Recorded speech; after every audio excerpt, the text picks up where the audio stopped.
नमस्कार. श्री स्वामी समर्थ सर्वांना.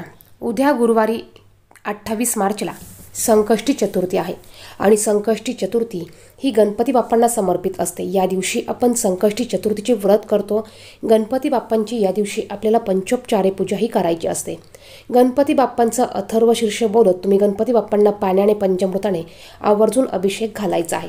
त्याचप्रमाणे आपल्या घरातील वाईट शक्ती, नजरबाधा, त्याचप्रमाणे इतर दोष, मुलांमधील वाद, क्लेश, कलह, आजारपण किंवा आणखीन तुमच्या काही गोष्टी असतील तर त्या गोष्टी नष्ट करण्यासाठी तुम्हाला उद्या संकष्टी चतुर्थीच्या दिवशी कापुराबरोबर ही एक वस्तू तुम्हाला आवर्जून जाळायची आहे.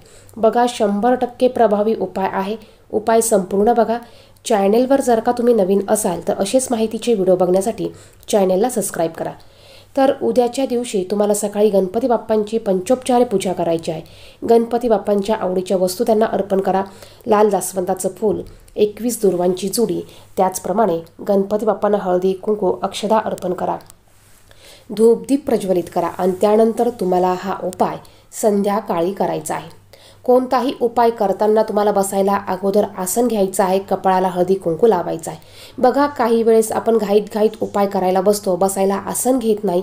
तर बिना आसनाचे उपाय जर का तुम्ही करत असाल तर ते उपाय, त्या उपायांचं फळ हे तुम्हाला मिळत नाही. बघा, अशा काही छोट्या छोट्या गोष्टी आहेत. या गोष्टी आपण देवपूजा करताना किंवा काही उपाय करताना आवर्जून पाळले पाहिजे, म्हणजे आपल्याला या उपायांचे रिझल्ट हे लवकर बघायला मिळतात. तर तुम्हाला संध्याकाळी हा उपाय करायचा आहे. उपाय तुम्हाला तुमच्या देवघरासमोर बसून करायचा आहे. बसायला आसन घ्यायचं आहे. तुम्हाला एक सुकी खोबऱ्याची छोटी वाटी घ्यायची आहे किंवा मग तुम्ही सुक्या खोबऱ्याचा तुकडा देखील घेऊ शकतात. त्यानंतर तुम्हाला भीमसेनी कापूर घ्यायचा आहे. भीमसेनी कापराच्या 2 ते 4 वड्या तुम्हाला घ्यायच्या आहे.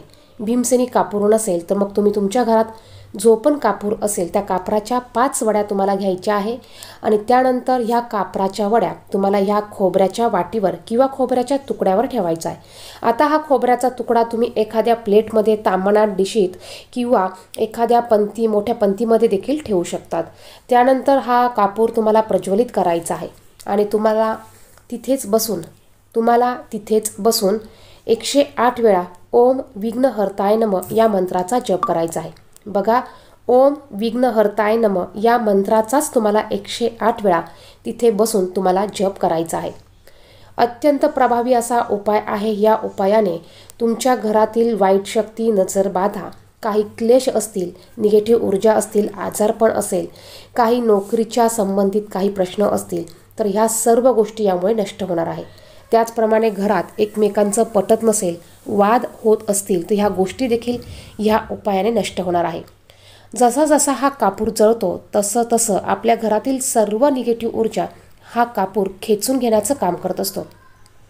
आता हा कापूर संपूर्ण जळून झाल्यानंतर आपल्याला ही खोबऱ्याची वाटी पुन्हा उपयोगात आणायची नाही किंवा तुम्ही ती खायची नाही किंवा घरात तुम्हाला कुठल्याही गोष्टीसाठी किंवा स्वयंपाकासाठी तुम्हाला ही खोबऱ्याची वाटी तुम्हाला पुन्हा वापरायची नाही. ही खोबऱ्याची वाटी तुम्हाला निर्मल्यात टाकायची आहे. शक्य झाल्यास पाण्यात विसर्जित करू शकतात. तुमच्या हिशोबाने किंवा तुम्हाला जसं योग्य वाटेल त्या हिशोबाने तुम्ही ही खोबऱ्याची वाटी तुम्हाला निर्मल्यात टाकायची आहे. हा उपाय तुम्ही प्रत्येक संकष्टी चतुर्थीला करू शकतात. हा उपाय तुम्हाला संकष्टी चतुर्थीच्या दिवशी संध्याकाळीच करायचा आहे. अत्यंत प्रभावी असा हा उपाय आहे. अगदी 5 ते 10 मिनटं ह्या उपायाला लागतात आणि त्यातल्या त्यात आपल्याकडनं ही गणपती बाप्पांची सेवा देखील होत असते. त्याचप्रमाणे तुम्ही दिवसभरात एकदा तरी गणपती अथर्व शीर्षाचं पठण करायचं आहे. तुमच्या मुलांकडून तुम्ही गणपती अथर्व शीर्षाचं पठण करून घेऊ शकतात. यानंतर बघा, तुम्ही संकष्टी चतुर्थीचं व्रत करत असाल तर तुम्हाला संध्याकाळी चंद्रोदय झाल्यानंतर तुम्हाला संकष्टी चतुर्थीचे व्रत तुम्हाला चंद्राचे दर्शन घेऊन सोडायचे आहे. जर का तुम्ही उपवास करत असाल तर बघा, उद्याच्या संकष्टी चतुर्थीच्या चंद्रोदयाची वेळ ही 9:04 असणार आहे. तुम्ही चंद्राचं दर्शन करून तुम्ही तुमचा उपवास हा सोडू शकतात. व्हिडिओमध्ये सांगितलेली माहिती आवडली तर व्हिडिओला लाईक करा. त्याचप्रमाणे इतरांना शेअर करा. धन्यवाद. श्री स्वामी समर्थ.